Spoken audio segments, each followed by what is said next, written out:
crore in cash. Right now? Yeah, right now. 2 crore in cash. You'd suck my dick. Let's go भाई, आप लग रहा है India's got talent, एक ऐसा शो जहां पे आप अपने गेस्ट को बुला के ऑडियंस के सामने कुछ भी अंधाधुन कभी भी कुछ भी बोल सकते हो।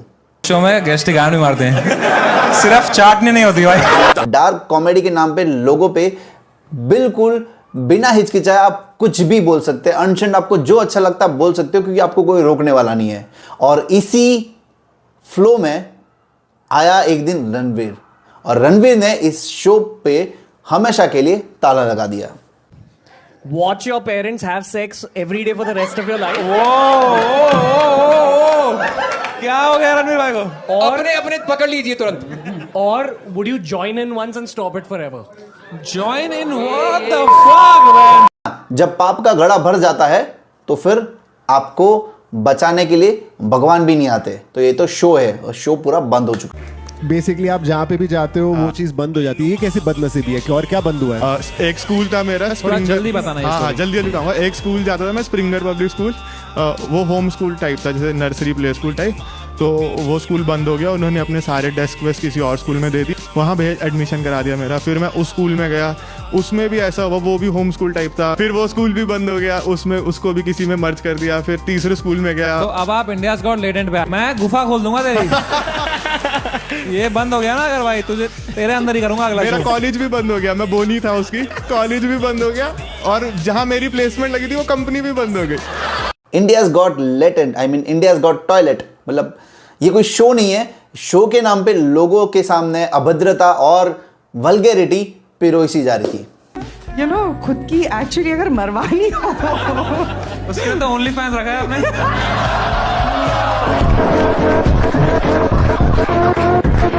और एक टाइम था कि ये बंद होने वाला था, क्योंकि पहले ही ऐसा एक शो आ चुका था जिसे हम सब रूबरू हैं, हम सबको पता है। वैसा एक शो आया था जिसका नाम था ऑल इंडिया बकचोद, प्रेजेंटेड बाय तन्मय भट्ट। और उसमें भी वल्गैरिटी की और अभद्रता की पूरी सीमाएं लांघ दी थी। और इसके बाद वो चैनल और वो पूरे जो ऑर्गेनाइजर है वो सब बंद हो गए, बर्बाद हो गए। उन्होंने सब कुछ बंद कर दिया। तो इस शो पे एज ए चीफ गेस्ट गए हमारे रणवीर अलाहाबादिया, जो स्पिरिचुअल होने का बहुत बड़ा ड्रामा करते हैं। और इन्होंने अपना एक चोला ओढ़ के रखा है सनातन धर्म का। तंत्र की बात करेंगे, मेडिटेशन की बात करेंगे, स्क्रिप्चर की बात करेंगे, स्पिरिचुअलिटी की बात करेंगे, लेकिन इनके दिमाग में भरा पड़ा है कूड़ा। और वो इन्होंने उस दिन उस शो पे साबित कर दिया। समय भाई, सुना है तेरा शो बंद होने वाला है। हाँ, जैसे तेरा 2019 में हुआ था। अरे शो छोड़ो, मेरा तो करियर ही खत्म होने वाला है। एक दिन ये होना ही था। इंडियाज नेशनल क्रिएटर अवार्ड के विजेता, जिन्हें अवार्ड दे चुके हैं हमारे माननीय प्रधानमंत्री श्री नरेंद्र मोदी जी, आज वो भी शर्मसार होंगे कि उन्होंने किस बंदे को अवार्ड दे दिया। Would you rather watch your mum and dad have sex every night for the rest of your life, or join in one time to make it stop and never have to watch it? और इस video को देखने के बाद आपको समझ आ गया होगा कि भाई ने कॉपी पेस्ट किया हुआ, और कॉपी पेस्ट जो है वो भी खुद का नहीं है, दूसरे का इसने चेपा और उसमें भाई की लंका लग गई। क्या आप किसी शो में जाके एज ए जज और एज ए पैनलिस्ट आप कुछ भी बोल सकते हैं जिसमें आपकी कोई मर्यादा ही नहीं है? आपने जो लक्ष्मण रेखा उसको भी आपने पार कर दिया, तो बैकलेस तो मिलता है भाई, क्योंकि सारी पब्लिक एक जैसी नहीं है। आप जेनजी जनरेशन को उल्लू बना सकते हो, उनको इन्फ्लुएंस कर सकते हो, लेकिन जो मिलेनियल्स हैं उनको आप नहीं कर सकते influence. Doing this bullshit. Why? Just accept it. You are a capitalistic motherfucker who wants views. Accept it. This spiritualism, all this is bullshit. Same time, there's a reel about spirituality. I'm like, ये कौन सा capitalism का दल्ला है तू? तू क्यों झूठ बोल रहा है सबको? कैसा झूठा आदमी है भाई, बाप रे। इंडिया का जो कल्चर है वो हमें भरा पड़ा हुआ है, हमें पता है कब कहां क्या बोलना है। You are 31 year old, 58 crore का आपका एस्टिमेटेड नेट इनकम है ब्रो, और आप शो पे जाके ऐसी बचकाना हरकत करते हो। शो में सिर्फ और सिर्फ वल्गैरिटी के सिवा आपको कुछ नहीं मिलेगा। और इसमें हमारा जो यूथ है अपना टाइम, पैसा और एनर्जी सब कुछ वेस्ट कर रहे हैं। सर लिखा है आपने हिलाया नहीं है बचपन से। हाँ, 24 साल हो गए।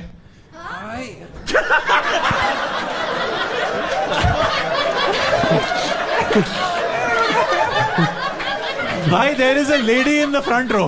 Who has taken offense? क्या आपने 24 साल से मिला है? यहां बात होगी सिर्फ मैस्टरबेशन की, यहां बात होगी पॉर्न की, यहां पे बात होगी प्रोस्टिट्यूशन की, यहां बात होगी सिर्फ ओनली फैंस की, एंड दैट्स इट। देखो, अगर मेरी फ्रेंड है और वो पॉर्न बना रही है और उसका रोजगार वैसा है, तो मैं उसको देख के अपनी फ्रेंड को सपोर्ट कर रहा हूँ। और इसमें हमारे अच्छे अच्छे लोग भी जा रहे हैं, जो बड़े इन्फ्लुएंसर जिन्होंने अच्छा नाम कमाया, एक सम्मान कमाया, वो लोग भी इस शो में जाके इस शो को सपोर्ट कर रहे हैं। इन सारे इन्फ्लुएंसर पे थू है। इससे अच्छा मैं डॉली टपरी वाले को फॉलो कर लूं। जितने भी आज तक इस शो में गए ना, इन सबको मैं बॉयकॉट करता हूं, और ये हम सबको करना होगा गाइस। हमारे देश का कल्चर है, यहां से फॉरेन से लोग आते हैं जो सनातन धर्म और सनातन लोग हमारे हिंदुइज्म को फॉलो करने आते हैं, हमारे कल्चर को फॉलो करने आते हैं।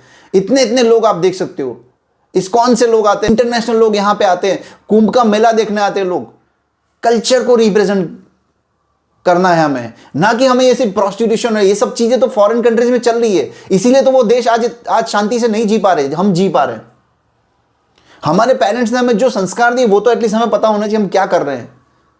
आप गाली गलौज करो, समझ आता है, ठीक, एक फ्रस्ट्रेशन रहता है, बोल दो, अलग बात है, बट आपके दिमाग में बात कैसे आती है? सारा खेल पैसों का है।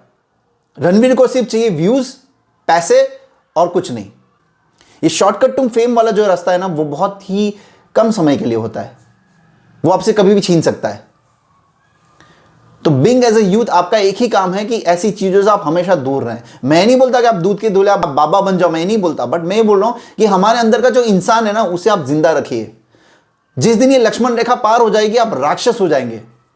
आप कंटेंट के नाम पे वल्गैरिटी पी रहे हैं। समय राणा नोज की उसका चैनल जो है वो सिर्फ वल्गैरिटी पे चलता है, इसलिए उसने वो व्यूज के हिसाब से उसने ये हिम्मत जो उसे जो आई है वो सिर्फ व्यूज के कारण आई है। अगर इस पे इतने सारे व्यूज नहीं आते तो हम डैम श्योर ये चैनल आगे नहीं जाता। इसे बढ़ावा भी हमने दिया है, तो इसे खत्म भी हमें करना होगा।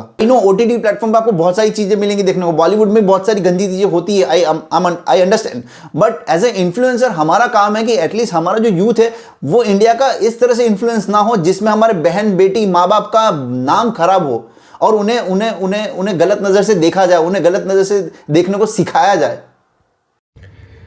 My comment wasn't just inappropriate, it wasn't even funny. Comedy is not my forte. I'm just here to say sorry. आपको बताता हूं अपोलॉजीज ने क्यों मांगी है। पहला, ही नोज कि मेरा ब्रांड जो है वो खतरे में पड़ जाएगा। दूसरा, शायद उसे लगा कि माफी मांगना जरूरी है तो मांग लेते हैं, क्योंकि इससे मेरा पॉडकास्ट के जो सब्सक्राइबर है उन पे इंपैक्ट पड़ सकता है। तीसरा, ये पीआर स्टंट किया है इसने, पब्लिसिटी स्टंट, तो बहुत खराब पीआर स्टंट किया है इसने, जिसका कोई एक्सप्लेनेशन नहीं है, तो वो एक्सप्लेनेशन नहीं दे पाएगा। तो इसने बैकलैश हुआ जब इसने ये चीज बोली, और जो बैकलैश हुआ जब पब्लिक को गुस्सा आया और कमेंट्स देख के उसने सोचा कि अब माफी मांगना मुझे जरूरी है, तो ये तीन चीजों से उसने माफी मांगी है। ये कोई अंदर से उसकी बात नहीं है, क्योंकि इसका दिमाग तो हमें पता चल गया कि वो क्या सोचता है। बहुत अजीब सवाल पूछना चाहूंगा, ये मैं सिर्फ पर्सपेक्टिव के लिए पूछ रहा हूँ, ठीक है? हाँ। बट जेल को थोड़ा आप डिस्क्राइब कर सकते हो? किसी को पता नहीं कि जब कोई जेल के बारे में सोचे तो क्या विजुअलाइज करना है, क्या होता है जेल के अंदर? आप अमेरिका में हो तो अमेरिका जैसे विचार रखो, अगर आप भारत में हो तो प्लीज भारत की तरह ही आपको विचारधारा रखनी होगी। राधे राधे दोस्तों, कैसे हो आप सब? मैं ना यार एक पॉडकास्ट में जाने वाला था अभी, जो Beer Biceps, and we cancel that. क्यों? क्योंकि आपको पता है कि वो कैसी पैथेटिक थिंकिंग है और कैसे शब्द यूज करे गए हैं समय रैना के शो पे। आई थिंक नहीं यार, मतलब ये हमारा इंडियन कल्चर नहीं है, ये हमारा कल्चर ही नहीं है।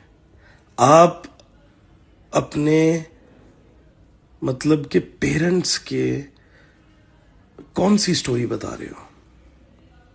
आप उनकी कौन सी बातें कर रहे हो?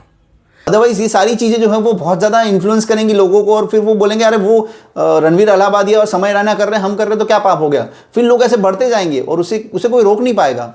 फिर आप अपना वही विक्टिम कार्ड खेलोगे, इमोशनल फूल होने का, है ना, पब्लिक के साथ में, और पब्लिक भूल जाएगी। तो आई वुड रिक्वेस्ट, जेन जी को मैं रिक्वेस्ट करना चाहता हूँ कि प्लीज़ ऐसे लोगों को फॉलो ना करें, ऐसे लोगों से नहीं जुड़े जो आपकी माइंड को और आपके सोल को खराब कर पाए। ऐसे लोगों से आप बिल्कुल दूर रहें, आपका टाइम, आपका पैसा इनके पीछे बर्बाद ना करें। ट्राई टू अंडरस्टैंड कि आपको ग्रो करना है तो you have to grow yourself, अपने आप को ग्रो करें और हमारे इंडिया का नाम रोशन करें, ना कि उसे मिट्टी में मिलाए। So thank you so much for watching this video and will meet you in next video. Bye bye.